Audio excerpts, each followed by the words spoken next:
When Aunt Gracie came with fresh orange juice, Sade lay silent with her face to the wall. The orange juice was untouched when Aunt Gracie came again with supper. Sade remained turned away from her.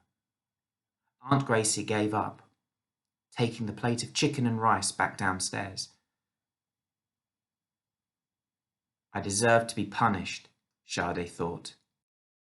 I don't deserve a friend like Mariam, or Aunt Gracie, and Uncle Roy, or Mama Apia, or Eowo Jenny, or Mr. Nathan, or even Miss Harcourt.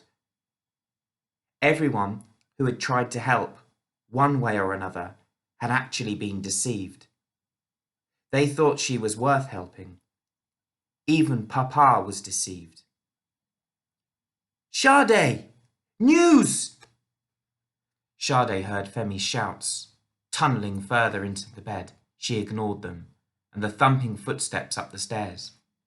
Her door flung open. We're on TV! With Uncle Deli! I saw the picture. The man said it's after the break. Come, Sade, please, it's now. Femi's voice bubbled and pleaded. Even from deep in her burrow, Sade heard a small chink of Femi from the past. The old Femi, underneath the skin now fastened as tightly as a drum. Touch the new Femi, and he often boomed at you. But she shouldn't have shouted at him earlier. He had suddenly looked so fearful, hurt. It was brave of him to come back into her room. His footsteps squeaked on the landing, then thudded down the stairs. For a few moments, Sade huddled in her cocoon. Whatever was happening to her? She had to drag herself out of bed. She took herself 3/4 of the way down the stairs and sat down. Peeking through the railings, she could see Uncle Deli's head on the television screen at the far end of the sitting room. It was the interview he gave outside the detention centre. My brother is on hunger strike because he is not prepared to be sent away quietly. No one can expect justice in Nigeria as long as the soldiers rule.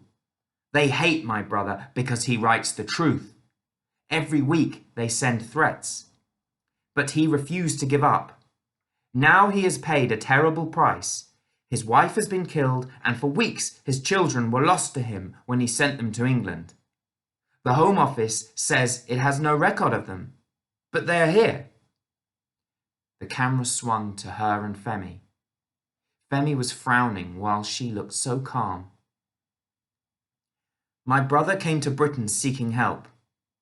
At school, we used to hear a lot about the British sense of justice, but we are so desperate for deeds as well as words. The camera returned to Mr. 7 o'clock in the studio and another story. Sade did not wait to hear what Uncle Gracie, Uncle Roy, or Aunt Gracie had to say. She crept back to her room and crawled into bed. How on earth had she managed to remain so calm in front of the cameras yesterday? She couldn't have done that today. Her feelings frightened her, like being in one of those little boats she used to watch from Leaky Beach.